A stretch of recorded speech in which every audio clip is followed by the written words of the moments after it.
अस्सलाम वालेकुम दोस्तों, मैं हूं प्रवेश संधीला सोशल मीडिया टॉक शो के साथ। दोस्तों, आज का इंटरव्यू बहुत मुनफरद होने वाला है। हम इसमें मियां मोहम्मद नवाज शरीफ साहब की ज़िंदगी के वो पहलू उजागर करेंगे जो इससे पहले हमारे सामने बहुत सारी चीज़ें नहीं आई या कभी उन्होंने जाहिर नहीं की। कोशिश करेंगे कि आज के शो में तमाम वो चीज़ें जो मियां मोहम्मद नवाज शरीफ साहब कभी ना चाहते हों कि सामने आएँ, लेकिन जाहिर है किसी की अच्छाई जो है वो भी सामने आनी चाहिए। हमारे साथ मौजूद हैं मियां मोहम्मद नवाज शरीफ साहब के स्टाफ के मेंबर अनवर अली बल्ती साहब। अस्सलाम वालेकुम। वालेकुम अस्सलाम जनाब, कैसे हैं आप? ठीक हैं बल्ती साहब, मैं ठीक हूँ। बहुत शुक्रिया आपके आज के वक्त के लिए। मुझे बड़ी देर से आपकी तलाश थी, लेकिन खुदा करके आज आप मिले हमें, तो इसके लिए आप सर, आप मियां साहब के पर्सनल स्टाफ के तौर पर उनसे काम करते हैं। क्या काम है, किस नौयत का काम है जो आप करते हैं मियां साहब? मेरा जी बेसिकली उनके साथ मैं पर्सनल फोटोग्राफर हूँ। मेरा काम जो है तस्वीरें बनाना उनकी मीडिया वगैरह के हवाले से है। पर्सनल फोटोग्राफर, इससे पहले मेरे वालिद साहब थे, वो रहे हैं तकरीबन 28-29 साल उन्होंने सर्व किया है। कितने साल रहे हैं मियां मोहम्मद? 28-29 साल जी। 3 दहाइयाँ मियां मोहम्मद नवाज शरीफ के साथ आपके वालिद साहब रहे हैं? जी जी जी। और मुझे अब 2014 से टिल नाउ मैं हूँ। 2014 से लेकर 9 से 10 साल आपको भी मियां साहब के साथ होगा। तो ये जो टोटल रिश्ता है, ये तकरीबन 40 साल का सफ़र बनता है शरीफ फैमिली के साथ। ये जी नस्ल दर नस्ल चल रहा है। नस्ल दर नस्ल चल रहा है। तो साहब हमें बताएंगे, क्योंकि आपने वालिद साहब का जिक्र किया, आपसे तो बहुत सारी बातें करेंगे। वालिद साहब 30 साल जब ज़िंदगी के किसी के साथ गुजारे जाते हैं तो इसका मतलब है कि बहुत अच्छी अंडरस्टैंडिंग होती है, स्टाफ से बढ़कर रिश्ता होता है।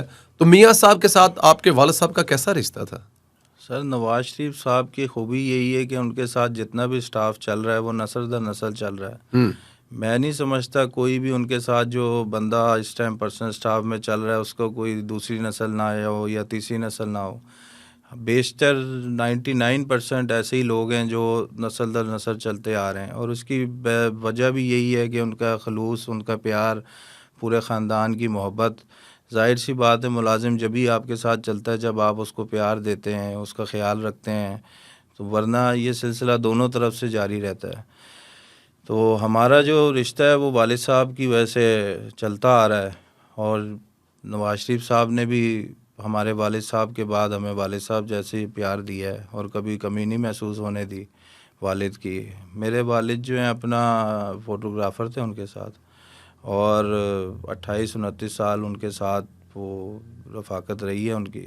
और 28-29 साल, मतलब आपके कहने का ये, जब एक दफ़ा वो मियां साहब के साथ जुड़ गए हैं तो तब तक उनको मौत ने जुदा नहीं किया, वो मियां साहब से जुदा नहीं हुए? वो फिर उन्होंने पीछे मुड़ के नहीं देखा जी, और ना फिर उन्होंने किसी और तरफ ड्यूटी करी, ना कभी वो किसी और नौकरी का उन्होंने सोचा। हादसाती तौर पे आए थे, फिर उन्होंने कहा मेरा दिल लग गया बस, और फिर दिल का कैसे आए थे ये हादसा?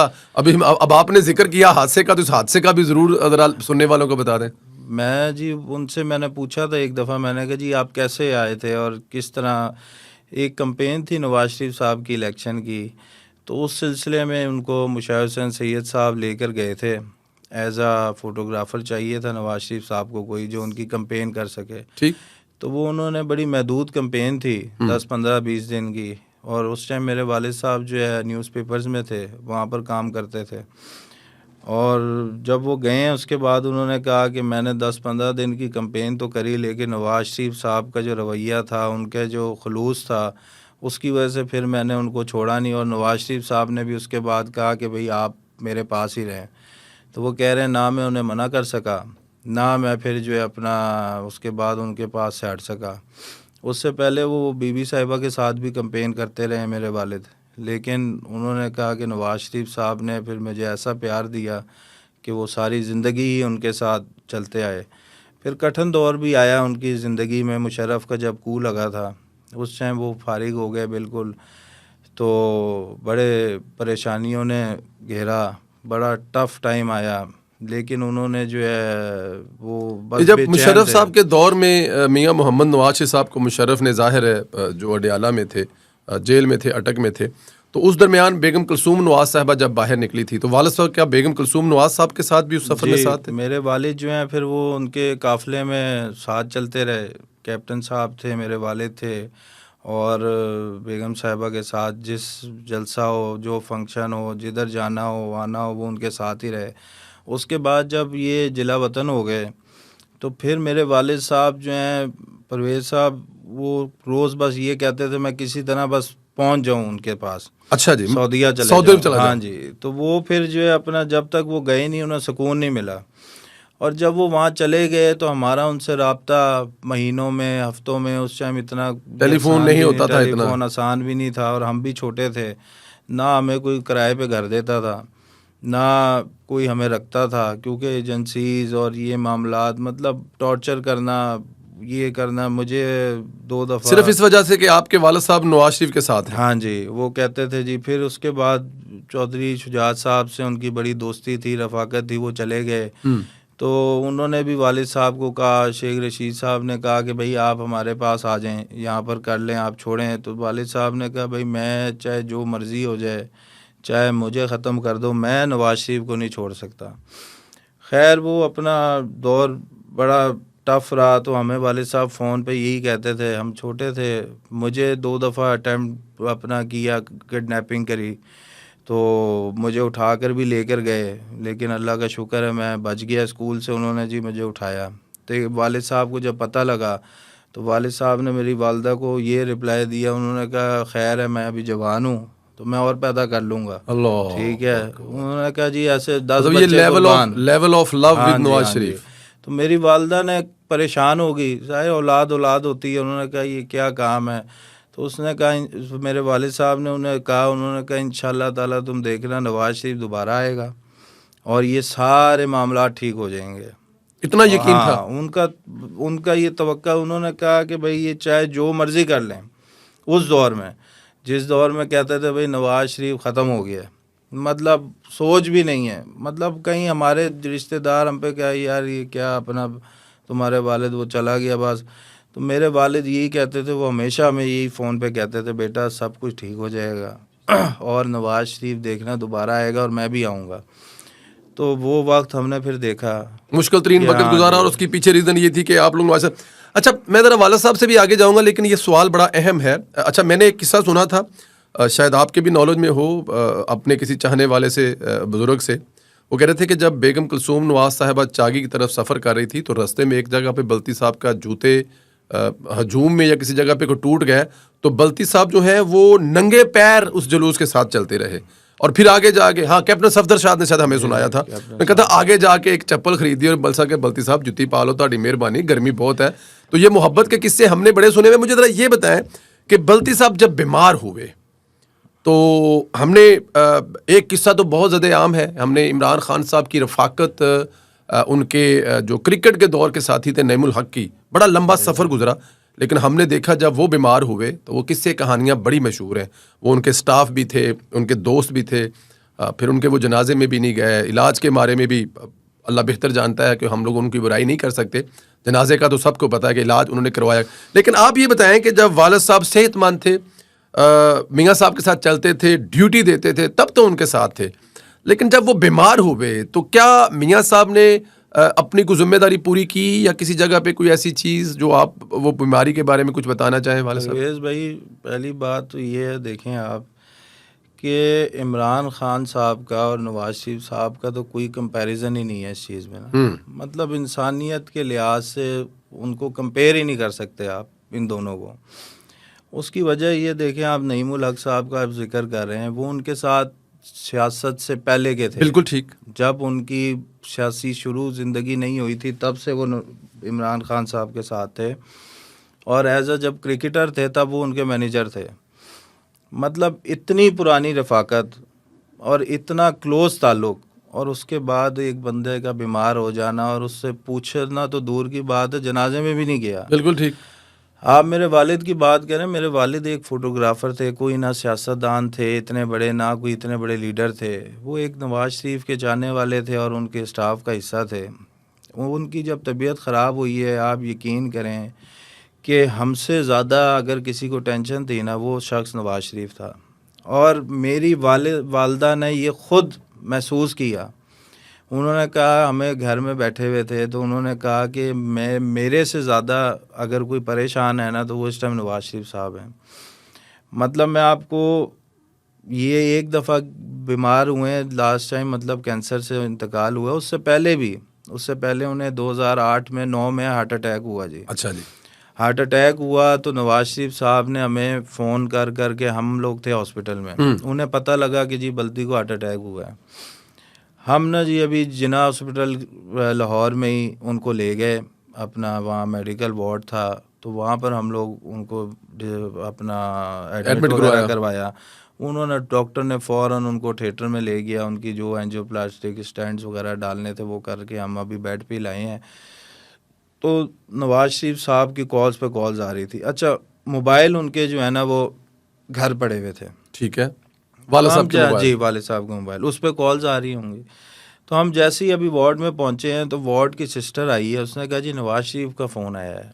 अच्छा, हॉस्पिटल इंतजामिया को नवाज साहब का फ़ोन आ गया? मतलब वार्ड में जो पीटीसीएल पड़ा था, तो उसने आकर वैसे ही सरसरी से उसने कहा जी नवाज शरीफ का फ़ोन आया है, कि उसके वहम गुमान में भी नहीं होगा कि भाई नवाज शरीफ फ़ोन कर सकता है। खैर मैंने बात करी, उन्होंने परेशान, उन्होंने कहा ये कैसे हुआ है। और उसके बाद उन्होंने शहबाज साहब को भेजा, खुद आए, बेगम साहिबा आई हॉस्पिटल में, और फिर घर उसके बाद आए वो। और फिर उसके बाद सबसे बड़ी चीज़ ये है कि जिस दिन वो घर आए हैं जी, उन्होंने वालदा को कहा, उन्होंने कहा भाभी आपने खाना शाना नहीं बनाना, आपने इसकी टेक केयर करनी है, खाना आपके मेहमानों का जितना होगा मेरे घर से आएगा। मियां मोहम्मद नवाज साहब कह रहे हैं कि जब आपके वालिद साहब हॉस्पिटल से घर आए हैं तो जो घर में खाना पकता है, उन्होंने कहा जी खाना जाती उम्रा से आएगा। उन्होंने कहा आपने बस हमें बताना है कि आपके घर कितने मेहमान हैं, हम आपको खाना भिजवाएंगे, आप क्योंकि बिजी हैं इनके उसमें, तो आपने कोई किचन में नहीं जाना, कोई काम नहीं करना। जितने दिन मेरे वालिद साहब हॉस्पिटल रहे, खाना नवाज शरीफ साहब के घर से आता रहा, वो पूछते रहे हमें, हर 2 दिन बाद 1 दिन बाद फ़ोन करते थे वो कि कैसी तबीयत है। अब उसके बाद 2013 के जब इलेक्शन हुए हैं तो मेरे वालिद साहब को कैंसर डायग्नोस हो गया। और आप यकीन करें कि परवेज़ भाई आज तक हम लोग वो ही, मतलब जो एक चीज़ है ना दिल में नवाज शरीफ के लिए, वो ही हमें जो है ना नवाज शरीफ के मतलब किसी काम में पीछे नहीं रहने देती, कि हम जो सोच भी नहीं सकते थे उन्होंने वो हमारे वालिद के लिए किया जी। मतलब बैरून मुल्क भी इलाज के लिए लेके गए? हाँ जी, बैरून मुल्क उन्होंने खुद गए, साथ गए, इलाज करवाया, इलाज करवा कर वापस आए। फिर उसके बाद जब तक वो एडमिट थे, तो इलाज के लिए जो बैरून मुल्क अखराजात, रहना, खाना उन्होंने अपनी ज़ाती जेब से किए जी। मतलब यहाँ से लेकर जाना, वहाँ पे रहना, आपकी फैमिली भी गई साथ में? 110%, मतलब मेरी फैमिली गई, उन्होंने खुद जेब से किया। हालांकि जाए पार्टी में 29-30 साल उन्होंने गुजारे थे, पार्टी ने कहा कि जी हम फंड रेजिंग करेंगे, अच्छा। पार्टी फंडिंग करके हम इलाज, उन्होंने कहा जी ये मेरी जिम्मेदारी है और मैं अपनी जेब से करवाऊंगा। और ना सिर्फ ये, आप ये देखें कि जब तक हम लंदन थे, हुसैन साहब की, हसन साहब की ड्यूटी लगाई कि भाई रोज़ इसके पास जाना है, इससे पूछना है, ठीक है। फिर उसके बाद डॉक्टर से राब्ते में, मतलब ईच एंड एवरीथिंग, जब तक वो बीमार रहे हैं वो ख़ुद देखते रहे हैं, और एंड तक उन्हें यही तजवीज़ थी कि भाई ये किसी तरह ठीक हो जाए और जो है ना अपने पाँव पे खड़ा होकर वापस मेरे पास आए। और जब डॉक्टर्स ने उनका ऑपरेशन कहा कि भाई ये सक्सेसफुल नहीं हुआ तो वो बड़ी टेंशन में आ गए। उन्होंने कहा जी इसका कोई इलाज, कोई हल ढूंढें कि ये ठीक हो जाए। तो मतलब ये बड़ी चीज़ होती है जी। एक मतलब आप देखें कि एक मामूली मुलाजिम, यार इस पे अगर देखा जाए तो करोड़ों रुपया खर्चा आया होगा पाउंड में। आप अगर वहाँ पे रह रहे हैं, कोई हॉस्पिटल का नाम क्या बताया आपने? Princess grace hospital. ये तो मेरे ख्याल में one of the costly hospital है जहाँ पे रॉयल फैमिली का इलाज होता है। सर जी, और वहाँ पे मियाँ साहब ने अपने मुझे माफ़ी दीजिएगा अगर मैं लफ्ज़ फोटोग्राफर यूज़ करूँ तो, मतलब जो मियाँ साहब के पर्सनल फोटोग्राफर थे उन्होंने वहाँ पर करोड़ों रुपए लगा के अपने उस साथी का, स्टाफ मेंबर का इलाज करवाया और अपनी जेब से करवाया। और फिर साथ में आपकी सारी फैमिली वहाँ पे रही? फैमिली वहाँ रही। और उन्होंने कहा कि जी आप किसी चीज़ की परेशानी ना लें, ये मेरा फ़र्ज़ बनता है, मेरा हक बनता है, मैं इसको करूँगा। और उन्होंने करके दिखाया। और जी सबसे बड़ी चीज़ ये है कि आप ये देखें कि आजकल के ज़माने में कौन करता है ये सब कुछ। मतलब बड़े बड़े घराने हैं यहाँ पर, बड़े बड़े लोग बैठे हुए हैं, मतलब अगर किसी का ड्राइवर बीमार हो जाए, कुछ हो जाए, आप यही कर सकते हैं, 15-20 हज़ार दे दिया, लाख रुपया देकर आप उसे कहते हैं यार इलाज करवा लो, बिल्कुल ठीक। ठीक है। लेकिन एक इस मनसब पे रहते हुए इतनी मतलब एक फ़िक्र करना कि यार ये मेरे साथ 28-29 साल रहा है, तो इसकी जो अपना ये बीमारी है, ये मेरा फ़र्ज़ बनता है। इलाज तो चले एक मामूली चीज़ है ना कि जी इलाज जाकर करवा दिया या कर लिया, उसके बाद मुतबादर उसको विज़िट करना, डॉक्टर से पूछना, फिर फॉलो अप लेना, ये बहुत बड़ी चीज़ होती है। जिस और तरह के अपने फैमिली मेंबर के लिए किया जाता है, माँ हाँ बहन जी, हाँ भाई के जी, लिए किया जाता है, ये उसी तरह। रवैया। और अपने बच्चों को कहना कि जी ये अपना वहाँ पर आपने रोज़ जाना है। फिर शहबाज साहब आए लंदन, उन्होंने विज़िट किया आकर, फिर हम लेकिन शहबाज साहब के साथ बल्टी साहब की कोई मजे की दोस्ती नहीं थी, मैं अगर गलत हाँ, गलत मतलब लाइट मूड में शहबाज साहब अब्बास के साथ सर इतने। किसी के साथ वक्त उनके साथ ज़रा कम रहा है। अच्छा, नवाज शरीफ साहब के साथ बहुत वक्त ज़्यादा ज्यादा वक्त गुजरा गुजरा है। है।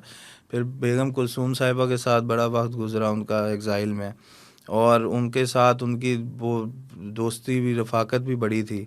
और वो हमेशा हमें कहते थे बेगम साहिबा जो है ना अपना बहुत बड़ी औरत है, और बहुत उनको इज़्ज़त की निगाह से देखते थे वो, और बड़ा भाइयों वाला उनको। रिश्ता था, हाँ बहनों जी, वाला हाँ रिश्ता जी, हाँ था। जी, क्योंकि जो कठिन दौर था उन्होंने जी वो उनके साथ गुजारा हाँ था। बिल्कुल ठीक है, जब मियाँ साहब जेल में थे तो हमें पता है बल्टी साहब उनके साथ हाँ थे। जी। अच्छा सर, ये तो एक बहुत बड़ी दोस्तों मेरे ख्याल में ये देखें ज़िंदगी का वो पहलू है कि आई डोंट नो, मुझे नहीं पता था। जब मैं बल्टी साहब के साथ, अनवर साहब के साथ मैंने ये बात की तो इन्होंने कहा जी कि ज़रूर आपके साथ बैठेंगे। तो मैंने कहा यार हम मियाँ साहब की कुछ ऐसी बातें जो आपसे मिल सकती हैं, आपके वालिद साहब से कर सकते हैं, हम सुनने वालों को बताएं कि नवाज शरीफ साहब कितने काइंड हैं। देखें, जो घर में काइंड होगा, अपने स्टाफ के साथ काइंड होगा, अपने माँ बाप के साथ काइंड होगा, अपने बच्चों के साथ काइंड होगा, वो कैसे एक अच्छा हुक्मरान नहीं होगा। ये है वो वजह कि नवाज शरीफ तमाम तर मुश्किलात के बावजूद फिर एक दफ़ा खड़ा हो गया है अपने अवाम के लिए, क्योंकि वो अपने स्टाफ के साथ, अपने माँ बाप के साथ, अपनी औलाद के साथ और अपनी अवाम के साथ एक ही जैसा रवैया रखते हैं। जी बल्टी साहब, मुझे ज़रा आपकी तरफ आना है। मुझे ज़रा बताइए, ये तो वालिद साहब के साथ उनकी काइंडनेस थी, आपके कहने को तो बॉस है नवाज शरीफ साहब, लेकिन रवैया बॉसेस वाला है, बेटों वाला है, औलाद वाला है, कैसा रवैया आपके साथ? सर जी बात वो मैं आपकी बात आगे बढ़ाऊंगा जी कि आपने अगर किसी का पता लगाना हो ना जी कि भाई ये बंदा कैसा है, तो आप उसके सिंपली ड्राइवर खान सामे से बिल्कुल ठीक। पूछते हैं भाई ਤੁਹਾਡਾ मालिक ਜਿਹੜਾ है कैसा बंदा है, ठीक है। वो कहेगा जी बड़ा ही कोई जालिम बंदा है, ठीक है। सानू तो पुछदा ही नहीं, ठीक। ना तनख्वाह टाइम पे देंदा है, क्योंकि जो होगा करीब वो वही आपके बताएगा ना। 24 घंटे तो स्टाफ रहता है। जी जी जी, उसका उसे तो और पता कोई है कि जरिया भाई आमदनी कि नहीं भाई होता। हाँ, और सबसे ज़्यादा आपकी जो नेचर जानता है वो आपका स्टाफ ही जानता है, क्योंकि वो आपके साथ रहता है, आपके घर में रहता है, आपको पता होता है चीज़ों का। तो अगर नवाज शरीफ साहब हमारे वालिद के लिए ऐसे हैं, तो मुझे आप बताएं ना कि वो अपनी आवाम के लिए कैसे होंगे। मतलब जिसको उन्होंने रखा हुआ है, क्या बात। ठीक है, और वो उसके साथ ऐसे हैं, और आवाम को तो मतलब अनकंडीशनली फिर उनके लिए प्यार मोहब्बत होगा ना। मैं जी बिल्कुल अपना, जब वालिद साहब का इंतकाल हुआ तो मैं, वालदा ने मुझे कहा, सब ने कहा, मुशाहिद हुसैन साहब ने कहा, मुशाहिदुल्लाह साहब ने कहा कि भाई आप जाओ वालिद की जगह काम करो। साहब ने कहा कि जी मेरे लिए अब क्या हुक्म है, उसको तो हम नहीं बचा सके, अल्लाह के काम है। ये वाला साहब ने हाँ आपकी जी, फैमिली से कहा कि मेरे लिए क्या हुक्म हाँ है? जी, मियाँ साहब ने। अच्छा जी। मियाँ साहब जब उनका इंतकाल हुआ तो घर आए, जी फिर उन्होंने आकर हमसे कहा कि भाई आप मुझे बताएं हमारे लिए आप क्या हुक्म है। तो मेरी वालदा ने यही कहा, उन्होंने कहा जी ये बेटा है, ये आपके ऊपर है। उन्होंने कहा जी ये तो हमारे जिम्मेदारी है ही अरे क्या उसके अलावा जिम्मेदारी बताएं आप। क्या बात, क्या बात। और उन्होंने आज तक, परवेज़ भाई, मतलब जब से मेरे वालिद का इंतकाल हुआ है आज तक उन्होंने कभी, देखें कमी तो वालिद की पूरी नहीं हो सकती, बिल्कुल ठीक। लेकिन एक जो होता है ना कि एहसास, जी ये नहीं दिलाने दिया कि इनके ऊपर कोई साया नहीं है, या इनके ऊपर से वालिद का साया उठ गया है। क्योंकि देखें वालिद जो है ना घर का साया शटर होता है, और वो शटर उन्होंने, नवाज शरीफ साहब ने हमारा मेंटेन रखा, और आज दिन तक हम उनका ये एहसान नहीं भुला सकते, और ना कभी पूरा होगा ये एहसान उनका, क्योंकि ये बहुत बड़ा एहसान है। मैं जहाँ अपनी बात करूँ, मैं उनके साथ अब होता हूँ तो मुझे कभी उन्होंने ये नहीं कहा ओए इधर आओ ये करो, हमेशा उन्होंने बेटा, बल्टी साहब, मतलब ये बहुत बड़ी बात होती है, इतना बड़ा सियासी लीडर है, 3 दफ़ा वज़ीर आज़म रहा है और जो है चीफ मिनिस्टर रहा है, इतनी बड़ा घराना है, और इस लेवल पे आकर आप अपने मुलाजमीन पे वो शफ़क़त, वो प्यार दें जो मेरा नहीं ख्याल आज के दौर में कोई दे सकता है। मतलब मैंने तो नहीं देखा, शायद किसी ने होंगे ऐसे लोग भी यहाँ पर, लेकिन मैंने आज तक कभी ऐसे लोग नहीं देखे कि जिन्होंने इतना किसी अपने मुलाजिम को प्यार देता हो। और ये ही वजह है जो पाकिस्तान की आवाम भी आज उसको पसंद करती है और अल्लाह भी उसकी मदद करता है, और हमेशा वो जितने मर्जी बड़े दलदल में फंसे, मुश्किलात में हो, वो हमेशा निकल जाता है। बिल्कुल ठीक। वो ख्वाजा आसिफ साहब की तकरीर है ना जी, मेरा कायद आएगा बार बार आएगा, वो भी यही उसको मिटाने वाले मिट जाएंगे, ये भी खीसा उसको मिटाने वाले। हाँ जी, तो उसको मिटाने वाले नवाज शरीफ ने नहीं मिटाए, अल्लाह ने मिटाए। अल्लाह ने क्यों मिटाए हैं? क्योंकि उसका नवाज शरीफ साहब के दिल में अल्लाह का डर है, उसके दिल में ये नहीं है फ़िरौनियत कि जी मैं फ़लान उन्हें छड़ांगा ये वो। आज भी आप देखें उनको, आज कितने दिन हो गए हैं बरस आए हुए, आपने कभी उनके मुंह से कोई धमकी सुनी हो या किसी के बारे में कोई गलत अल्फाज सुना हो? मतलब वो साहब से नीचे तो बात ही नहीं करते। इमरान को भी इमरान साहब कह के बुलाते हैं, बाजवा से बाजवा साहब कह के बुलाते हैं, ये नहीं, बाकी हमें भी कहते हैं भाई ये नहीं काम करना। मतलब आप उनके साथ लंदन रहे हैं, सारा जो बाहर मतलब अल्लाह माफ़ करे होता था, हम तो यहाँ देखते थे, तो मतलब हमारा खिड़की से बाहर देख के भी कहते थे कोई बात नहीं, कोई बच्चे हैं करने दें, कुछ नहीं कहते। मतलब हमारा यहाँ बैठ के दिल करता था कि इनको जाकर पकड़ लें, लेकिन उस बंदे का सब्र देखें जो वहाँ फिजिकली इसको झेल रहा था और वो कहता था आपने कोई रिएक्शन नहीं देना। बिल्कुल ऐसे, इसमें कोई शक नहीं, ये बहुत बड़ी बात है। सब्र जो होता है, जिस तरह वो मियाँ साहब के बारे में कहते हैं कि उन्होंने जज साहब से कहा था कि मैं फैसला अपना खुदा की ज़ात पर छोड़ता हूँ, फिर फैसला हुआ, देखा आज भी एक फैसला है, इस पर भी बात करेंगे जाके, कुछ 2-4 सियासी सवालात भी करेंगे। कोई तारीखी वाकया मियाँ साहब के साथ, कोई उनकी फ़याज़ दिली का, रहम दिली का, किसी को देख कर कोई ऐसी चीज़ कोई शेयर करना चाहें? एक इस्लामाबाद में एक छोटी बच्ची थी जो शायद सुन नहीं सकती थी। परवेज़ भाई अपना हम मतलब उनके तो बेशतर वाक़ई हैं जी, मतलब वो अगर किसी को देख लें, कोई परेशान है, किसी का कोई मुश्किल है, कोई मसाइल है, जो उन तक पहुंच गया समझें उसका काम हो गया। मतलब उन्होंने कभी भी ना नहीं की, मतलब आप इनकार नहीं किया। अगर आप कोई उनके पास ले गए हैं, कोई उनको बता दी अपनी परेशानी, तो उन्होंने उसकी कोशिश की है कि इसको मैं हल करूं।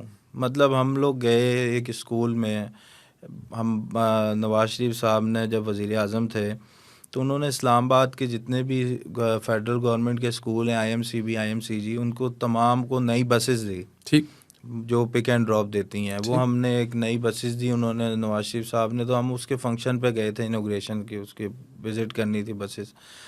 तो वहाँ पर एक बच्ची थी, उसने ना नवाज शरीफ साहब का बड़ा खूबसूरत अंदाज में वेलकम किया। तो उन्होंने जब बात करी तो उन्होंने कहा जी ये बोल और सुन नहीं सकती, बोल और सुन नहीं सकती। हाँ जी, ये बच्ची ना छोटी सी। तो उन्होंने उसको फ़ौरन उसका इलाज करवाया डॉक्टर से, और उन्होंने कहा कि इसके कैसी ट्रीटमेंट हो सकती है कि ये बोलने लग जाए और सुनने लग जाए।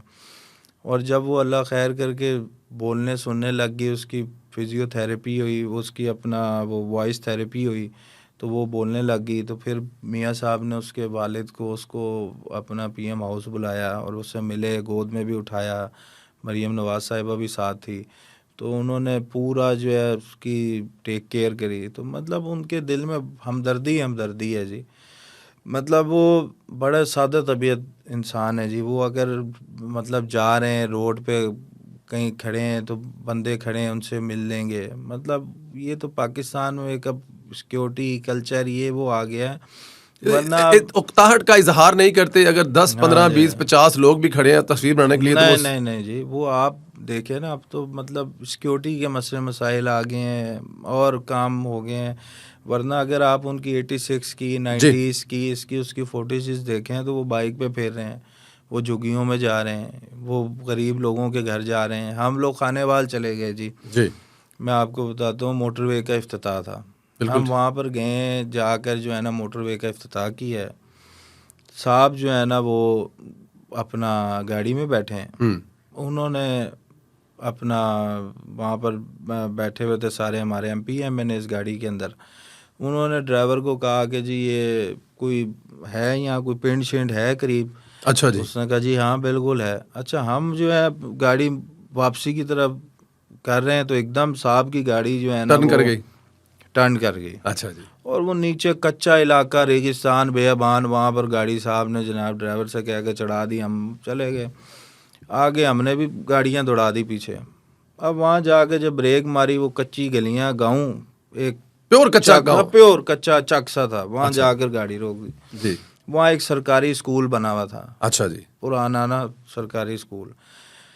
साहब उतरे हैं, उसके स्कूल की ऑपोजिट जो है ना चाय का ढाबा था। अच्छा गाँवों जी। में जिस तरह जी ढाबे जी जी शाबे जी होते जी हैं, जी जी केक शेक लटके हैं, जी केतली जी जी जी। शेतली। तो साहब ने उससे चाय वाले से कहा जी चाय बनाओ जी। तो वो परेशान हो गया, उसने कहा वज़ीर आज़म आ गया है। तो हम भी स्टाफ साथ में, हाँ साहब, सिक्योरिटी, वो अलार्म, ये वो। परेशान, उसने कहा ये किधर आ गए? हाँ। साहब अंदर चले गए स्कूल के। तो वहाँ ना बाहर टीचर, धूप थी तो क्लासेस बाहर ग्राउंड में उन्होंने कुर्सियाँ लगाई हुई, बच्चे सच्चे बैठे हुए। तो धूप में हाँ, तो साहब एकदम अंदर गए तो बच्चे परेशान, टीचरें परेशान कि ये क्या हो नवाज गया? शरीफ आ गए। हाँ, नवाज शरीफ आ गया। तो अब टीचर बेचारी जो है ना, मैं खड़ा हुआ था, टीचर कांपे, वो कह जी ये किस तरह आ गए? तो बच्चे जो हैं खड़े हो गए। तो बच्चों से साहब ने पूछा कि आप मुझे जानते हैं? तो उन्होंने कहा जी हाँ, आप नवाज शरीफ हैं। कमाल। तो साहब फिर कुर्सियों पर बैठ गए, उनके साथ बात करी, फिर उनका स्कूल विज़िट किया, उसके स्कूल को अपग्रेडेशन करी। फिर स्कूल उनका, उन्होंने कहा कि इसको अपग्रेड करें और बनाएं, जो सहूलियात नहीं है वो दें इनको, और गांव में ही चाय पी वहाँ ढाबे से। तो मतलब उनका जो स्टाइल है वो ये नहीं है कि प्रोटोकॉल 24 घंटे, वो बड़ा सादा तबीयत इंसान है जी। वो उनका बस चले तो वो तो मतलब 24 घंटे अवाम में ही रहें, लोगों में ही रहें। आप भी उनके साथ लंदन रहे हैं, वो मतलब वो तो है कि पैदल चलना, लोगों के साथ बातचीत करना, उनके साथ घुल मिल जाना, यही उनकी क्वालिटीज़ हैं जिसकी वजह से आज तक उनका वोटर, जिसने नवाज शरीफ को करीब से देख लिया ना जी, मैं ये दावा करता हूँ कि वो कभी नवाज शरीफ को छोड़ के नहीं जाएगा। अगर छोड़ के भी चला गया तो वो नवाज शरीफ के बारे में कभी भी बुरा नहीं बोलेगा। नहीं बोलेगा। वो छोड़ जाएगा लेकिन उसके अंदर से नवाज शरीफ निकलेगा नवाज नहीं। शरीफ नहीं निकलेगा। राइट। मतलब जो मर्जी हो जाए, बिल्कुल ठीक, क्योंकि बिल्कुल ठीक। मतलब एक होता है ना अल्लाह की तरफ से, वो माश बंदा इतना बड़ा है कि सर आप उसको नहीं, मतलब ना चाहते हुए भी आप नहीं बोल सकते। कोई है नहीं उसके अंदर क्वालिटी जो आप कहें कि यार ये बुरी क्वालिटी है। बिल्कुल ठीक है, इसमें कोई ऐसी चीज नहीं है। आपने कभी उनके साथ बैरून मुल्क भी सफर किया? जी मैंने बेशतर सफ़र किए हैं जी। जब वज़ीर आज़म थे तो मैं एज अ पर्सनल फोटोग्राफर बिल्कुल उनके ठीक साथ है। जाता था। मुल्की वसाइल का ज़ाया करना, कि बड़े होटलों में रहना, साथ में पूरी फैमिली ले जाना, मुख्तलिफ बड़ी गाड़ियों में घूमना, ऐसे कहा जाता है वज़ीर आज़म के बारे में। आपने मियां नवाज साहब को कैसे पाया? मुल्की वसाइल का बेजा इस्तेमाल करके या कुछ इस किस्म की चीज़, या आपने वहाँ पर कैसा देखा उनको? परवेज़ भाई, नवाज शरीफ साहब हैं ही सादा तबीयत आदमी, तो उन्होंने क्या मुल्क का ज़या करना है? या तो उनको कोई शौक़ ऐसे हो कि मुल्क की ज़या हो। वो तो जब भी कहीं जाते थे उन्होंने होटल का ख़र्चा अपनी जेब से करना, उन्होंने खाना खाना अपनी जेब से खाना, मतलब तमाम चीज़ें अखराजात वो अपनी ख़ुद करते थे बर्दाश्त। 1 रुपया भी उन्होंने आज तक कभी मैंने नहीं देखा कि उन्होंने एम्बेसी को कहा हो जी मुझे ये जाना है तो आप पैसे का इंतज़ाम। उन्होंने जब भी किसी भी विज़िट पे गए हैं उन्होंने अपना अखराजात ख़ुद अदा किए हैं। स्टाफ जाता है वो सरकारी है, वो उनका अपना एक अपना होता है, जो भी होता है टीएडी है जो भी, लेकिन नवाज शरीफ साहब ने बतौर वज़ीर आज़म कभी भी अपना जो है ना, मैंने नहीं देखा कोई फजूल खर्च किया हो।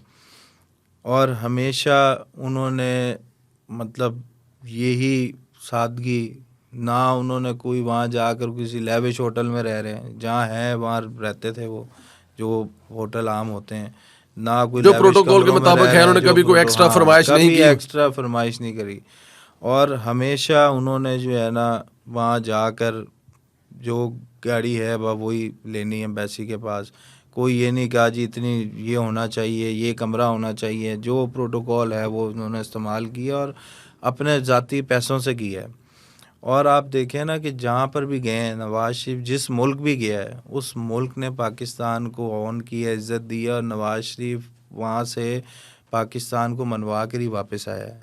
कभी भी नवाज शरीफ ने ये नहीं किया जाकर तो वहाँ जाकर कश्मीर बेच आया या फलां कर आया, वो गया है तो उसने जाकर पाकिस्तान के लिए ही सोचा, पाकिस्तान के लिए सोचा अपने है। लिए उन्होंने कभी आज तक ना सोचा है, ना कभी वो इस लिए गए हैं।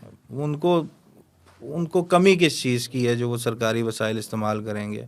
मतलब देखें ना, वो अपने वालिद के दौर से जब एज अ स्टूडेंट थे तब से वो मर्सिडीज़ में घूम रहे हैं, तो उनको और क्या ख्वाहिश होगी जो रह गई होगी। और जितना भी दौर मैंने देखा है उनका, जो 2013 से लेकर 18 तक था, 17 तक, 16 तक, उसमें उन्होंने मुल्क का ही सोचा है। मतलब मैं इतने मुल्क उनके साथ गया हूँ जो मुल्क हमें हमारी बात ही नहीं सुनना चाहते थे, वहाँ जाकर भी उनके नवाज साथ शरीफ भी। ने बताया कि जी ये पाकिस्तान अब इस तरफ जा रहा है। और क्या चीज़ मतलब रह गई थी इंटरनेशनली जो नवाज शरीफ ने पाकिस्तान के लिए नहीं करी।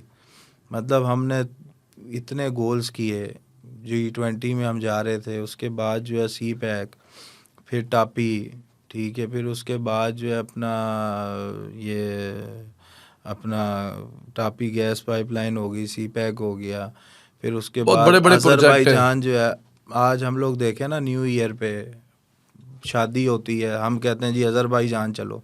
पाकिस्तान में नवाज शरीफ के दौर से पहले अज़रबैजान का नाम किसी ने नहीं सुना था। क्यों? क्योंकि वीज़ा नहीं मिलता था। अब हमारी नवाज एंट्री है। शरीफ अज़रबैजान गए, वहाँ जाके उनसे बात करी, उन्होंने कहा जी आप हमसे MOU करें, हम टूरिस्ट वीज़ा देंगे आपको। आज आप करें ऑनलाइन, आपको अज़रबैजान का वीज़ा मिल जाता है, आप जाते हैं वहाँ जाकर घूम फिर के वापस आ जाते हैं। उसके अलावा जो है टर्की देख लें, आप टर्की जाएं, वो हमारी इज़्ज़त करते हैं। हम गए वहाँ पर जब विज़िट पे टर्की, तो हम एक बाज़ार चले गए ड्राई फ्रूट की दुकान पे ना, तो मैंने उससे पूछा, और ये असल वाक़ई है, मैंने अच्छा। उससे पूछा कि भाई कि ये जो अपना उनका ना कोई लोकल ड्राई फ्रूट था, तो मैंने उससे पूछा कि भाई ये क्या है, तो अंग्रेज़ी में ना, तो उसने वो झंडा लगा था पाकिस्तान का और टर्की का, तो उसने कहा यू आर फ्रॉम पाकिस्तान। मैंने कहा यस। तो मैंने कहा मैं डेलीगेशन के साथ आया हूँ, नवाज शरीफ साहब। कहा नवाज शरीफ तैयब उर्दगान फ्रेंड। वाह फ्रेंड। वाह। तो मतलब वहाँ की जो लोकल लोग भी नवाज शरीफ थे वो भी नवाज शरीफ के नवाज फैन। साहब शायद तैयब उर्दगान की बेटी के निकाह के गवाह के बारे में भी बताया जाता है। जी, वो वहाँ पर भी गए, और ये देखे ना, ये इज्जत उन्होंने कुछ देकर ही दी ना। उन्हें पता था कि भाई ये एक लीडर है, पाकिस्तान की सोच रखता है, जब भी उन्होंने बुलाया। और हर मुल्क ने हमें इज़्ज़त दी उस दौर में, किसने नहीं दी? इंडिया हमारे पास चल कर आया था, ठीक है। ये जो पीछे दौर गुजरा है इसमें कौन आया है, ठीक है। सऊदी अरब आया, इंडिया आया, चाइना आया, श्रीलंका आया, मतलब कोई टर्की ऐसा मुल्क आया, नहीं आया कोई जो ऐसा ऐसा ना मुल्क रहा नहीं हो। है जो हमारे पास ना आए हो, बिल्कुल ठीक है, जो हमारे गेस्ट ना बने हो। बिल्कुल ठीक है। अच्छा, वज़ीर-ए-आज़म हाउस की कोई ऐसी यादें, खास तौर पर जब मियां मोहम्मद नवाज शरीफ साहब के बारे में ये पनामा के रोले चले, कैसा रवैया था मियां साहब? डिसअपॉइंटेड थे, डिसहार्ट थे? आप ज़ाहिर उस वक्त उनके साथ थे, जब उन्होंने वज़ीर-ए-आज़म हाउस छोड़ा तो उस वक्त कैसा रवैया? नवाज शरीफ साहब जी, उन्होंने कभी भी इस चीज़ की टेंशन नहीं ली। सिर्फ एक टेंशन थी कि ये जो हो रहा है इससे मुल्क को बड़ा नुकसान हो रहा है। और वो बारहा दफ़ा ये कहते थे कि मेरी खैर है, एक शख्स को मतलब आप गिराने के लिए पूरे मुल्क को दांव पे लगा रहे हैं। और हमेशा से उनका यही मौक़िफ़ था, और वो मीटिंग्स में भी यही कहते थे कि जी ये मेरी ज़ात तक तो ठीक है आप कर रहे हैं, लेकिन ये मुल्क का नुकसान हो रहा है। और मुल्क का नुकसान हुआ भी उससे। आप देखें कि नवाज शरीफ को तो नायल आपने कर दिया, मुल्क को भी दांव पे लगा दिया। मतलब मैंने, छोटी सी उम्र है मेरी, लेकिन मैंने कभी जो किताबें भी पढ़ी हैं, मैंने कोई ऐसी हुकूमत नहीं देखी जो हुकूमत गई हो और अगली हुकूमत या पूरी दुनिया ये कह रही हो कि पाकिस्तान डिफ़ॉल्ट कर रहा है। हमेशा आपने ये सुना होगा, वो कह रहे होंगे जी IMF का खसारा चढ़ा गए, IMF का कर्जा चढ़ा हुआ हम पे। लेकिन ये वाहिद इमरान खान की हुकूमत थी जो गई है तो पूरी दुनिया शोर मचा रही थी कि जी पाकिस्तान डिफ़ॉल्ट कर रहा है। मतलब इतनी बुरी कारकर्दगी थी कि पाकिस्तान डिफ़ॉल्ट आपने कर दिया। कोई मतलब हम झूठ बोल रहे हैं, पूरी दुनिया झूठ बोल रही थी कि पाकिस्तान डिफ़ॉल्ट कर रहा है। मतलब ये वाहिद हुकूमत थी जो इस नहज पे ले गई इस मुल्क को, मुल्क कि की मुल्क ही करने डिफ़ॉल्ट कर जाता। तो ये बहुत बड़ा करम है अल्लाह ताला ने, ये भी नवाज शरीफ साहब से, शहबाज शरीफ साहब से और नवाज शरीफ की जमात से लेना था काम। मुश्किल तरीन कि काम था ना, अपनी मुश्किल तरीन काम थे। सियासत खत्म होती हुई नजर आ रही थी अगर हाँ ना जी। काम होते, लेकिन खुदा ने कामयाबी। नवाज साहब जो सिफारिश कोई अगर करे तो कैसा रवैया है, नाजायज सिफारिश या कोई ऐसी चीज उनका? नाजायज सिफारिश वो सुनते ही नहीं है जी। हम्म जायज़ हो तो वो 2 मिनट लगाते हैं, नाजायज़ हो तो वो बोल देते हैं नहीं जी ये गलत है, और जायज़ हो तो वो कभी मना नहीं करते। मतलब कभी मैंने नहीं देखा आज तक उन्होंने कहा हो कि भाई ये अपना नाजायज़ काम हो और उन्होंने कहा हो कर दें जी। मतलब ये जो लोग उनके साथ रहते हैं, जो उन्हें छोड़ भी गए हैं ना, उनसे भी आप पूछें अगर तो वो कभी नहीं कहेंगे नवाज शरीफ ने कोई नाजायज़ काम किया है। और अल्लाह का करम भी उन पे इसी वजह से है कि उन्होंने आज तक कभी किसी को नाजायज़ नुकसान नहीं पहुंचाया। ना उन्होंने कभी ये कहा है कि इस पे जी फ़लाँ पे ये कर दो, फ़लाँ पे ये कर दो। मुखालिफ हुकूमत तो कहती थी ना जी ये अपना इसको फ़लाँ कर दो, इसको उठा लो, इसको जेल में ये कर दो। कितने इनके आज लोग जेल में पड़े हुए हैं। कोई एक भी बयान नवाज शरीफ का आया हो कि भाई इसको जो है मैं छोड़ूंगा नहीं, उसी जेल में पड़ा हुआ जिस जेल में नवाज शरीफ साहब थे। ठीक है, कभी नवाज शरीफ साहब ने अपने मुंह से कहा हो कि जी कि मैं नवाज आकर इमरान खान इसे को जो जेल में डालेंगे, बिल्कुल ट्रेडमिल सही। मांग रहा है वो वापस ले लूँगा। ठीक है, या ट्रेडमिल इसको दी क्यों है, ठीक है, टीवी क्यों दिया, टीवी वापस ले लें। ठीक है, बात ये बहुत कंपैरिजन ही नहीं है जी। बात इमरान ये खान के साथ कि कंपैरिजन नहीं है। उसकी वजह ये है, आप देखें, मैं इसलिए नहीं कह रहा कि मैं नवाज शरीफ के साथ हूँ, मैं इसलिए कह रहा हूँ कि आप हकाइक देख लें ना जी। हकाइक यही है कि एक बंदा जो कहता है कि जी मैं इससे जेल में जी, चाहे बंदा सही गया हो चाहे गलत गया हो, जो जेल में है ना वो मुश्किल में है। और मुश्किल में जो बंदा है ना, इस्लाम हमारा ये कहता है कि उससे बाकायदा नरमी करो, उससे तो दुआएं लो, क्योंकि मुश्किल वो में है। मुश्किल में है। ठीक है, ये कहता था जो मुश्किल में है उसको मज़ीद मुश्किल में डालो। ठीक है, जो मुश्किल में है, उसको उसको मज़ीद मुश्किल में डाल दो। तो आप देखें ना, ये अल्लाह का निज़ाम है। अल्लाह को गरूर तकब्बुर पसंद नहीं है, और नवाज शरीफ के अंदर ये है नहीं दो चीज़ें। दो चीजें नवाज शरीफ के अंदर नहीं है। जरूरतमंद जब कोई सामने आ जाता है तो कैसा रवैया होता है और कैसे जरूरत पूरी करते हैं? क्या लोगों को दिखा के जरूरत पूरी करते हैं या? बात बहुत, मैंने अपनी मतलब आंखों से बहुत चीज़ें देखी हैं, लेकिन बात ये, जो बंदा अपनी चीज़ें ना दिखाता हो तो फिर उस पर पर्दा रख दिया जाए वो अच्छा होता है। उन्होंने आज तक कभी भी कोई ज़रूरतमंद आया है ना, उसको उन्होंने खाली हाथ नहीं भेजा, और कभी ये नहीं कहा जी ये तस्वीर बनाओ, इसको मैं ये दे रहा हूँ तो ये बनाओ, उसको मैं वो कर रहा हूँ तो ये बनाओ। वो करते हैं, ऐसे करते हैं कि अगले को पता ना लगे। और हमेशा उन्होंने जिसकी भी की है मदद, तो वो मतलब जिस तरह मेरे वालिद का उन्होंने अगर ये करवाया है तो उन्होंने किसी से जिक्र नहीं किया कभी मैंने भी। खुद आज पहली दफा सुना है हाँ आपके जी, मुंह से। मतलब कभी भी मेरे सामने या मेरे होते हुए वालिद साहब का उन्होंने 12 दफ़ा जिक्र किया है, लेकिन कभी किसी को उन्होंने ये नहीं बताया कि यार ये बल्कि उसका वालिद बीमार था तो मैंने जनाब इलाज करवाया था। मतलब मैंने अपने कानों से, या कभी किसी बंदे ने भी मुझे नहीं कहा कि नवाज शरीफ साहब ने हमें ये कहा है।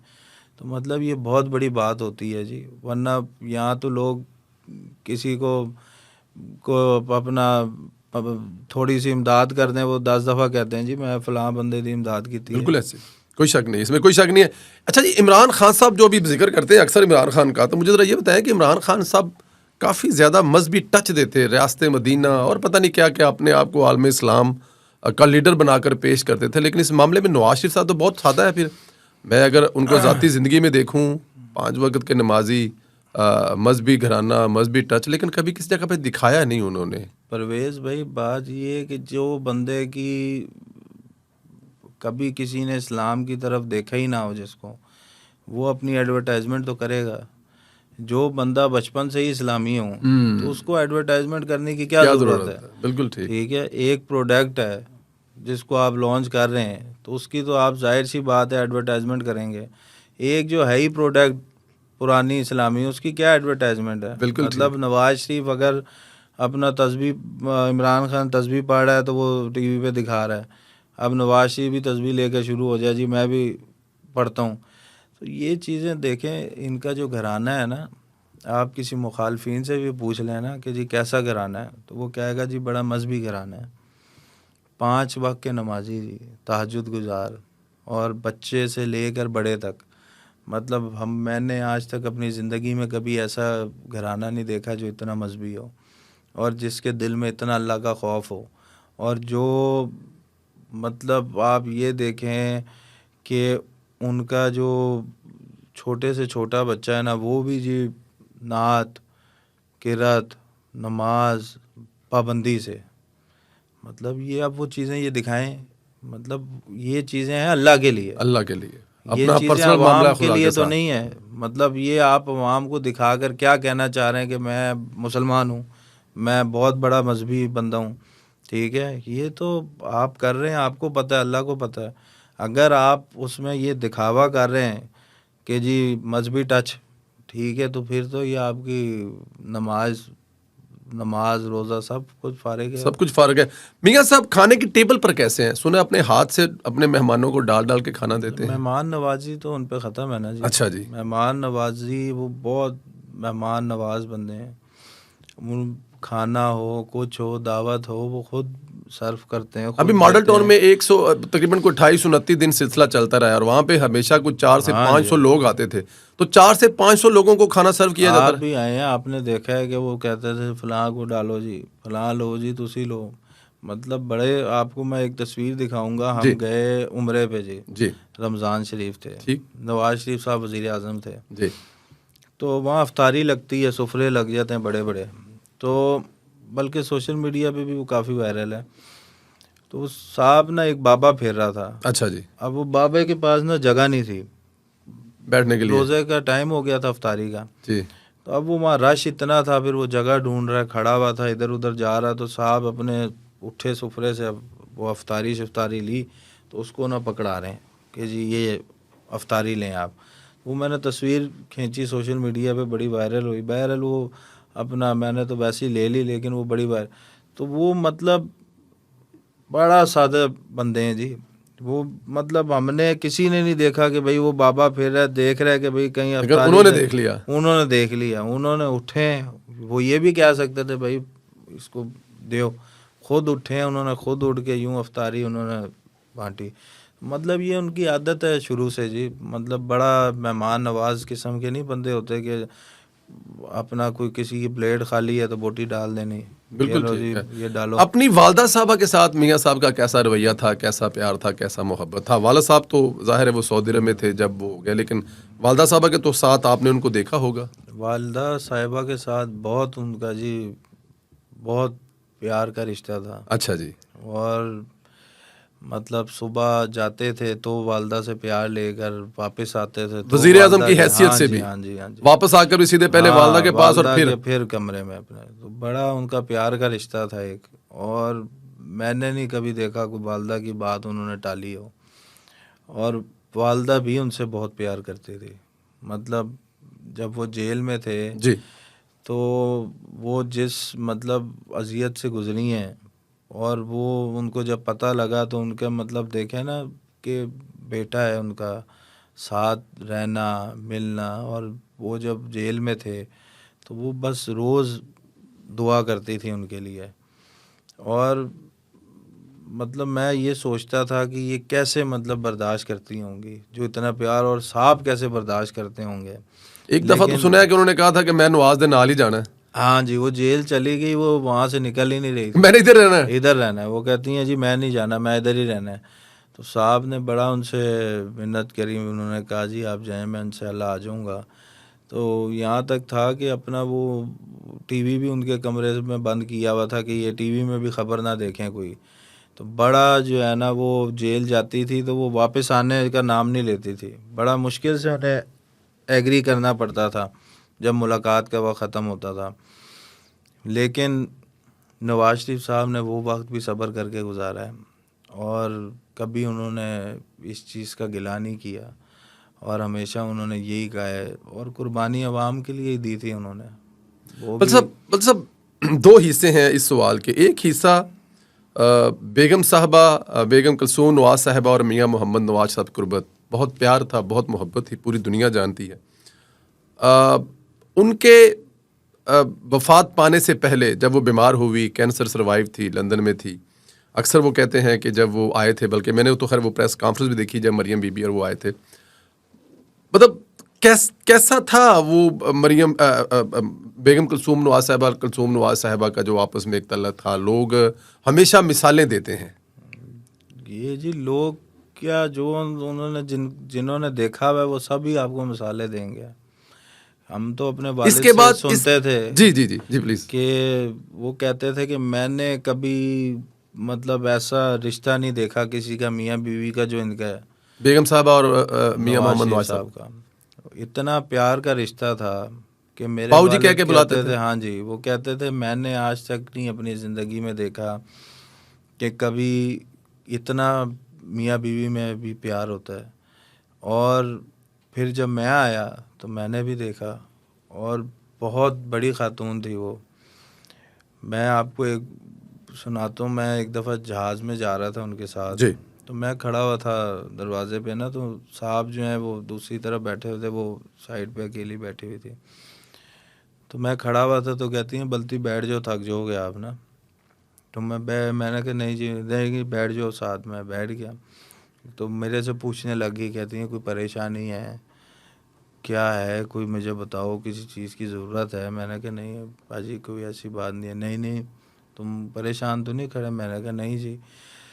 तो मतलब वो बहुत बड़ी खातून थी जी, अल्लाह उनको जन्नत नसीब आमीन। करे और जन्नतुल फिरदौस में आला मुकाम अता फरमाए। उन्होंने कभी भी, वो भी सेम नवाज शरीफ साहब की तरह, कभी उन्होंने मुलाजमीन के साथ मतलब कोई ऊंची आवाज़ में, या उन्होंने कभी मुलाजमीन को बदतमीज़ी, उन्होंने हमेशा जो मुलाजमीन परेशान होना उसकी परेशानी, अल्लाह वाली औरत थी जी।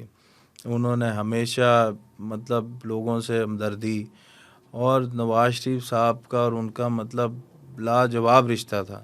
और जब उनका इंतकाल हुआ तो नवाज शरीफ साहब आए हैं, मतलब आप देखते हैं वॉलपेपर पे उन्होंने उनकी तस्वीर लगाई हुई है, घर में अपने बेडरूम में उन्होंने अपनी उनकी तस्वीर लगाई हुई है। मतलब यहाँ देखें ना हम, एक ये तो नॉर्मल बात है कि आपको पता है, कहते हैं जी वो अपना मियाँ बीवी का लड़ाई हो गई है, लेकिन आज तक देखें कभी उनकी ये बात कोई नहीं सुनी। कभी मतलब किसी, हर टूर पे वो साथ रही हैं। कभी हमने नहीं देखा कि भाई अपना उन्होंने कोई बात ना मानी हो, हमेशा वो साथ रही।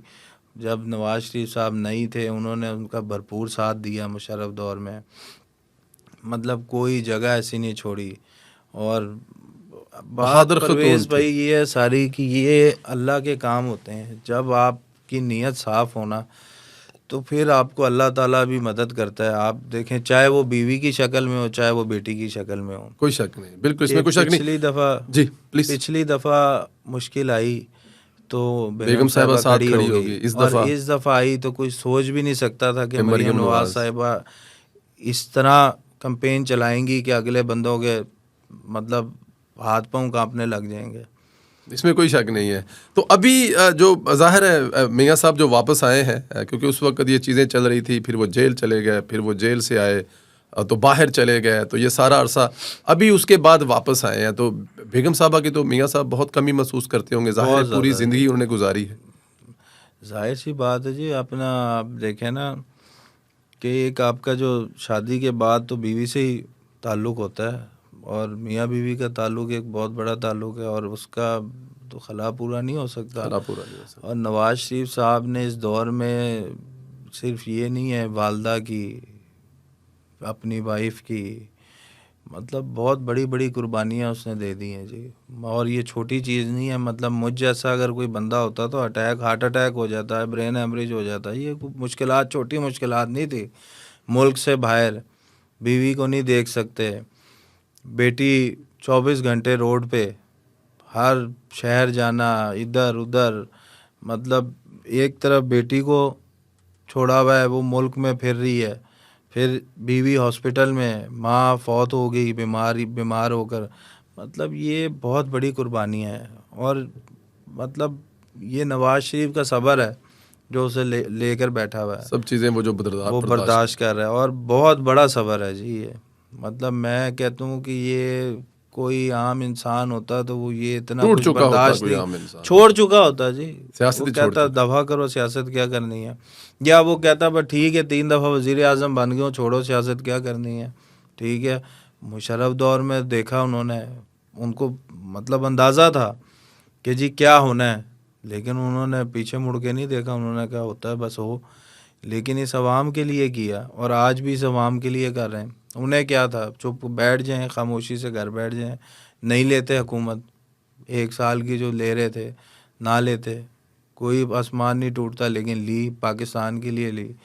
तैयार नहीं थे, जब पता लगा पाकिस्तान डिफ़ॉल्ट हो रहा है, उन्होंने कहा लें, अपनी सियासत खतरे में डाली। ख़तरे में क्या जी, उन्होंने कहा सियासत ख़त्म होती है हो जाए, मुल्क लेकिन को मुल्क बचाना है। मुल्क बचाना है, ठीक इसमें है, कोई शक नहीं है। मुल्क वो बचाने वाली बचाया। सियासत, बचाया मुल्क, इसमें कोई शक नहीं। जब वो लंदन थे, जाहिर है आप यहाँ पर थे और एक कमी तो महसूस होती होगी, लेकिन जब वो वापस आए, उनका जो इस्तकबाल हुआ, क्या जज्बात थे उनके इस्तकबाल पे? जब नवाज शरीफ साहब का फैसला हुआ ना जी 21 को उन्होंने वापस आना है, तो यकीन करें कि खुदा की कसम परवेज़ भाई एक एक दिन ही गिनते रहे हम। अरे वाह, कब 21 कब आ रही है? 21 अक्टूबर कब आ रही है? हाँ जी, और यकीन करें कि ऐसा लग रहा था बा कोई मतलब कोई बाहर ही आ रही है, क्या बात है। कोई ईद है। और सबसे बड़ी चीज़ ये है कि बात ये, वालिद के बाद तो हमें उन्हीं का सहारा है, और हमेशा हमने मतलब पूरे घर वालों ने, ख़ानदान ने उनको हमेशा वालिद की नज़र से ही देखा है। उसके बाद तो हमारे लिए तो यही था कि जैसे कोई घर का हमारा सरबराह वापस आ रहा है। और जब वो वापस आए हैं तो पूरे पाकिस्तान के अंदर ही एक खुशी थी। आपने जब पहली दफा मियाँ साहब को देखा इतने दिनों के बाद, पहली नजर पड़ी, क्लिक मैं किया? तो जी वहाँ पर जब थे हम, जब इनका हेली लैंड कर रहा था, तो मैं तो देख कर मेरे तो आंखों में आंसू आ गए। मैं कहा देखें जी, तो मुझे वालिद साहब वाली वही बात याद आई। उन्होंने कहा नवाज कि शरीफ भाई वापस आएगा। नवाज शरीफ वापस आएगा और इंशाल्लाह ये अल्लाह पे तवक्कल रखता है, इसको कभी कुछ नहीं होगा। अरे वाह। और मैं भी मतलब ये जो अब दौर गुजरा है, इसमें मेरे दोस्त रिश्ते वो आ गए यार नवाज शरीफ साहब सियासत ख़त्म हो गई है। तो मैं उन्हें यही कहता था, मैं कहता था मुशर्रफ दौर में अगर वो नहीं ख़त्म कर सके सियासत, तो इन्होंने क्या ख़त्म करनी है? ये सियासत इन्होंने नहीं ख़त्म करनी, ये अल्लाह ने ख़त्म करनी है जब करनी है। तो मैंने कहा वो बंदा जिसका तवक्कल अल्लाह पे और सब्र है, जिसके अंदर गरूर और ये चीज़ें नहीं हैं, उसको कभी अल्लाह ताला इस तरह नहीं करता। हमेशा अल्लाह ताला उसको इज़्ज़त से ही वापस लाता है, और नवाज शरीफ साहब को अल्लाह ताला इज़्ज़त से ही वापस लाए। और आज हमारे मुखालफीन और हमारे हम सब यही कह रहे हैं जी नवाज शरीफ ताकतवर है। भाई नवाज शरीफ कोई ताकतवर क्या, उसके अंदर कोई एक्स्ट्रा चीज़ें लगी हुई हैं क्या? ताकतवर नवाज शरीफ ताकतवर इस वजह से है कि उसने सब्र किया है, उसने मुश्किलात बर्दाश्त की हैं। अल्लाह ने जिससे बड़े काम लेने उसके लिए मुश्किलात भी उतनी होती हैं। हमने तो यही सुना है शुरू से। उसका एक मुश्किल टन्योर था, उसने सब्र शुक्र करके अल्लाह का उसमें भी शुक्र किया, गुजारा। वो आज आया है तो आज सब कह रहे हैं कि जी नवाज शरीफ बहुत ताकतवर है। अल्लाह ने इज़्ज़त दी है उसको।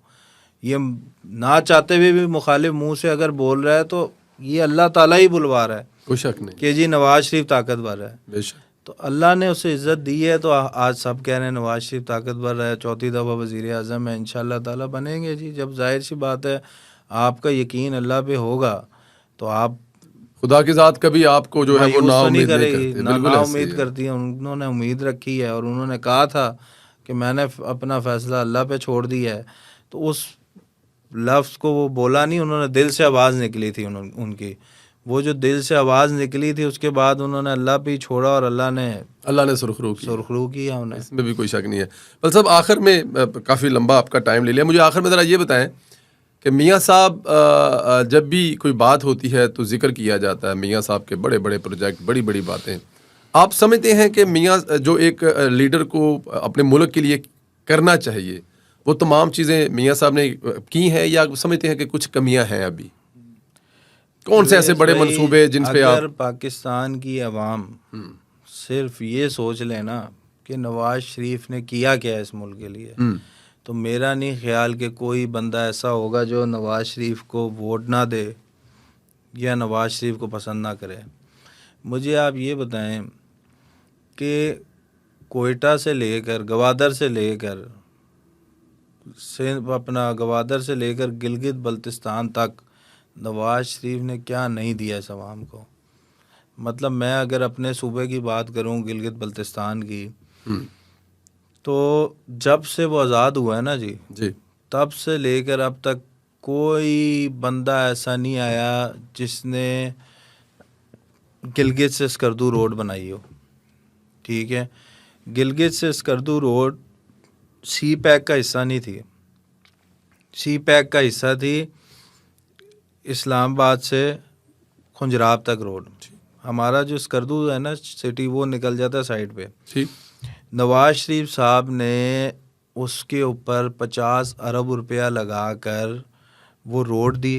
50 अरब रुपया? हाँ जी। और उस रोड का कोई रेवेन्यू नहीं है, कोई फायदा नहीं है। मतलब आवाम की तरफ से कुछ टैक्स नहीं कलेक्ट किया, गवर्नमेंट को कोई फायदा नहीं है, लेकिन फायदा क्या है आवाम को। और उसका सबसे बड़ा फायदा क्या है जी, कि हम लोग पहले जलील होते हुए हम 21, 22, 23 घंटों में पहुंचते थे, और सर्दियों में वो रोड बंद हो जाती थी। हमारा अनाज मुश्किल, हमारा सब कुछ, तो इस्लामाबाद से, लाहौर से, पिंडी से, इधर उधर सब कुछ बंद। नवाज शरीफ साहब ने वो सड़क दी, वो सड़क बनी। अब हम 4 घंटे में, 3 घंटे में गिलगित से स्कर्दू पहुंच जाते हैं, जो कि 12 घंटे का रास्ता, जो कि 12 घंटे का था, जो 20-20 घंटे भी लग जाते थे लैंडस्लाइडिंग की वजह से। और उसके बाद उसका क्या फ़ायदा हुआ है कि आज वहाँ टूरिज़्म जो है ना जी, पूरी दुनिया गिलगित बल्तिस्तान आ रही है। पहले हम यहाँ से अज़रबैजान, दुबई, स्विट्ज़रलैंड जाते थे, अब बाहर वाले इधर आ रहे हैं। मतलब मैं अभी पिछले दिनों गया था, मेरी जब शादी हुई तो मेरी मिसेस ने कहा जी हनीमून पर चलते हैं। ठीक है, मैंने कहा किधर जाना है? कहते हैं जी यूरोप कहीं चलते हैं। मैंने कहा मैं स्विट्ज़रलैंड चलते हैं। तो उसने कहा हाँ जी स्विट्ज़रलैंड चले। तो मैंने कहा परसों चलते हैं। उसने कहा वीज़ा, पासपोर्ट। मैं कहा भाई मैं स्विट्ज़रलैंड लेकर जाना है ना, मैं लेकर जाऊँगा, सब अरेंज है। हाँ सब अरेंज है। हुआ क्या जी, मैंने गाड़ी निकाली, 2-3 दिन बाद गाड़ी निकाली, हम निकल गए। इस्लामाबाद रुके, हम फिर आगे गए। उसने कहा भाई किधर जा रहे हैं? मैंने कहा भाई पाकिस्तान में स्विट्ज़रलैंड है। अरे वाह। मैं जी ले गया गिलगित बल्तिस्तान। यकीन करें कि उसने मुझे कहा कि भाई ये तो कभी देखा ही नहीं है मैंने। इतने वहाँ रिजॉर्ट बन गए हैं, इतनी वहाँ डेवलपमेंट हुई है, इतनी इन्वेस्टमेंट हुई है सिर्फ इस रोड की वजह से। पहले वहाँ पर 1,00,000, 1.5 लाख, बल्कि बाकी बातें छोड़े, पहले हम किसी को बताते थे ना बल्ती हैं वो, ये कहाँ के हैं जी, ये कहाँ रहते हैं, तो हम कहते थे गिलगित बल्तिस्तान। ये किधर है जी? अब हम किसी को कहते हैं ना, वो यार आपके शहर जाना है घूमने के लिए, कोई वहाँ इंतज़ाम है, कोई आपके पास जगह है? हर सीज़न में परवेज़ भाई मुझे कोई 60-70 कॉल आती हैं। वो कहते हैं यार हमने आपके इलाका घूमने जाना है, तो हमें कोई जगह बताएं। बुकिंग्स, मतलब पाकिस्तान का कौन सा ऐसा शहर होगा जहाँ पर 2.25, 3-3, 4-4 लाख रुपए पर डे रेंट हो होटल्स का, रिजॉर्ट्स का? वहाँ पर है। उसकी वजह क्या है? वहाँ टूरिज़्म बहुत है, और रेट ज़मीनों के वहाँ इस्लामाबाद के बराबर हो गए हैं गिलगित बल्तिस्तान। हाँ जी, वहाँ पर जो आप कभी जाएं, विज़िट करें, और उसकी सिर्फ एक वजह है, सी पैक और वो गिलगित स्कर्दू रोड। उससे पहले भी वहाँ पर कोई गोरा आता था जी बाय एयर, वो होकर चला जाता था। गोरा वहाँ सदियों से आ रहा है। अच्छा, वहाँ पर जाता था फोकर जहाज़। नवाज शरीफ साहब ने वहाँ पर एयरबस दी हमें। अब जो है वहाँ लाहौर, कराची, इस्लामाबाद, फैसलाबाद से फ़्लाइट ऑपरेट हो रही है। ठीक है, फ़्लाई दुबई आ गई है वहाँ पर, दुबई से आप डायरेक्ट स्कर्दू लैंड कर जाएं। इतनी बड़ी तरक्की सिर्फ इन 2 रोड्स ने दी। दूसरी बात रहेगी, आप देखें गवादर हो गया, उसके बाद सी पैक हो गया, लोहारी टनल हो गया चित्राल के लिए, फिर उसके बाद फोर्ट मंडरू हो गया। अभी हम कोयटा जब गए थे जी, तो मैं बाय रोड गया लाहौर से। अच्छा, तो अभी ये जो मियाँ साहब गए थे, तो मैं जी डीजी खान फोर्ट मंडरू से गया। वो पुल एक अजूबा है, वो तस्वीरों में हम देखते हैं जी। तस्वीरों में मैंने उसको रियल जब देखा तो वो रोड तो है ही नहीं ना जी, पुल है, पूरा पुल लोहे का, और उससे रोड बना दी है वो। मतलब आप देखें पंजाब बलूचिस्तान को जोड़ दिया है, और मतलब एक अजूबा बना दी है। बाकी आप देखें लोड शेडिंग में मैंने यूपीएस अपने घर से उतार दिया था, लोड शेडिंग ख़त्म हो गई थी, ज़ीरो लोड शेडिंग, पेट्रोल कितना सस्ता हो गया था, महंगाई कहाँ थी। उसके बाद जो है अपना मैं मरी गया वाइफ के साथ, वहाँ पर मैं चेयर लिफ्ट पे गया तो वहाँ तख्ती लगी थी नवाज शरीफ की 86 में 85 नवाज शरीफ ने जी चीफ मिनिस्टर थे तो ये चेयर लिफ्ट बनाई थी। आज से दूसरी चेयर लिफ्ट पे गए तो वहाँ तख्ती लगी थी, जब वज़ीर आज़म बने तो नवाज शरीफ ने बनाई थी।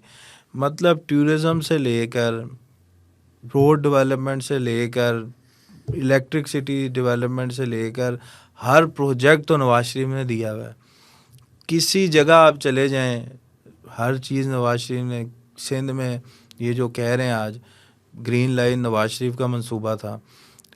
मेरी वालदा कराची की हैं, हैदराबाद की हैं, हमारे रिश्तेदार आ जाते हैं, खुदा की कसम वो पूछते हैं, वो कहते हैं यार नवाज शरीफ साहब सखर से हैदराबाद मोटरवे कब बनाएंगे। ठीक है, कहते हैं यार इस ये जलालत की वजह से हम जो है ना वो बाई एयर आते हैं, वो दरमियान में हाँ जी, दरमियान में जो पैच है। अब आप ये देखें कि इस सिर्फ ये पैच की वजह से बंदे बाय रोड सफ़र नहीं करते, हालांकि थ्रू आउट मोटरवे है, लेकिन इनसे 4-5 साल में ये नहीं हुआ कि ये पैच कंप्लीट कर दें। ठीक है, उसके बाद आप देखें अब हमारे जो रिश्तेदार हैं ननियाल, वो सिंध से जो आता है वो मोटरवे थ्रू आउट यूज़ करता हुआ स्कर्दू तक जाता है, और स्कर्दू में इतना टूरिज़म है, सिर्फ ये सिंध से गिलगित बल्तिस्तान तक मोटरवे जो है, हज़ारा मोटरवे देख लें, उसके बाद बिक्की पावर प्लांट देख लें, कह दे मतलब तबाही प्रोजेक्ट्स हैं, भरमार है, इसमें कोई शक नहीं। लेकिन अवाम ये अगर सोचे ना कि भाई बाकी छोड़ दें, सिर्फ अवाम ये देख ले कि भाई इसने क्या किया है और उसने क्या किया है, तो वो खुद फैसला कर लेंगे भाई किसको सपोर्ट करना, वोट किसको देना। हाँ जी। आखिर में हमें यही बस एक पैगाम दें, हमारे सुनने वालों के लिए क्या पैगाम है नवाज शरीफ साहब के हवाले से कि अगर इंतखाबात आए तो उसके लिए वोट क्यों दें वो नवाज शरीफ को, क्या वजह, जो अभी आपने आखिरी बात बताई है, कैसा कोई ऐसा पैगाम आप देना चाहें वोटरों को। बात सिर्फ छोटी सी है कि बातें नहीं काम, अगर सिर्फ बातें करेंगे तो फिर तो बातें तो हर कोई कर सकता है। अगर नवाज शरीफ को वोट देना है तो काम देखें, बातें ना देखें। दोस्तों, आपने बल्ती साहब से बहुत सारी बातें सुनी हैं, मज़ीद भी इंशाल्लाह जब मौका मिलेगा इनसे बात करेंगे। मैं कुछ दिन पहले एक बात सोच रहा था, ये जो अभी बल्ती साहब ने कहा है कि कराची से लेकर गिलगित बल्तिस्तान और इधर पेशावर से लेकर काबुल तक, शायद हिंदुस्तान तक, ये मोटरवे का एक ऐसा जाल है जो शायद नवाज शरीफ को अगले 1000 साल तक जिंदा रखे। कैसे? शेर शाह सूरी एक बादशाह गुजरा है 550 साल पहले। जब भी नाम शेर शाह सूरी का आता है तो हमारे जहन में एक ही बात आती है, वो है GT road, grand trunk road, जो दिल्ली से काबुल तक बनवाया था। किसने बनवाया था? शेर शाह सूरी ने। जब भी हमारे जहन में नाम ये आता है ना, तो हमारे जहन में डायरेक्ट एक ही नाम आता है, जीटी रोड। अगर जीटी रोड बनाने वाला पिछले 550 साल तक हमारे जहनों और दिमागों में, हमारी हिस्ट्री में जिंदा है, तो पाकिस्तान के हर बड़े शहर से छोटे शहर को मिलाने वाला मोटरवे और वो बनाने वाला नवाज शरीफ कैसे ख़त्म हो सकता है? तो इसका मतलब है कि नवाज शरीफ अगले 100 साल तक जिंदा रहेगा, जब तक ये लोग रोड इस्तेमाल करते रहे। बहुत सारी चीज़ें हैं, लेकिन खाली मोटरवे की वजह से नवाज शरीफ अगले 10,000 साल तक भी जिंदा रहेगा, जब तक ये पाकिस्तान में मोटरवे चलते रहेंगे। आप लोगों से इंशाल्लाह फिर बात होगी एक नए मेहमान के साथ। उम्मीद है कि बहुत सारी ऐसी चीज़ें आपको सुनने को मिली होंगी जो इससे पहले आपने मियां मोहम्मद नवाज साहब के पहलू नहीं देखेंगे। मुझे इजाज़त दें, फिर आप लोगों से बात होगी। खुदा हाफिज़।